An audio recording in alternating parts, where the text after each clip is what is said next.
In this video, I'm going to show you how to set a PIN for Epic Games purchases so you can protect your account and prevent unauthorized spending. This is a really useful setting if you want a little more control over purchases, especially on a family account or if multiple people use the same device.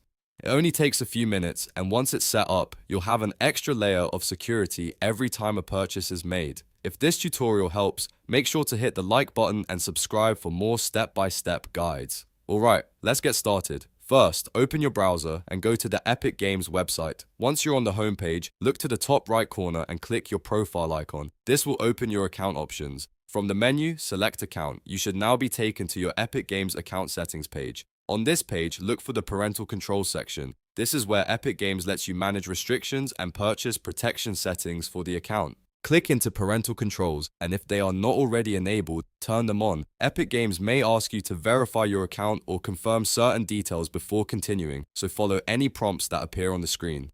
After Parental Controls are enabled, you'll see the option to set up a PIN. Choose a 6-digit PIN that you'll remember, but make sure it's not something too easy for others to guess. Enter the PIN carefully, then confirm it when asked. This PIN will be used to help control purchases and other restricted actions, depending on your settings. Once the PIN is entered, be sure to save your changes so everything is applied properly. After that, your Epic Games purchase PIN is set up and ready to use. From now on, when a purchase requires approval, you'll be prompted to enter that PIN before continuing. That means less risk of accidental spending and much better account control overall. If you ever need to update or manage the PIN later, you can always go back into the Parental Controls section from your account settings, and that's it. You've now learned how to set a PIN for Epic Games purchases. If you found this guide helpful, please give this video a like, subscribe to the channel, and stay tuned for more simple tutorials just like this.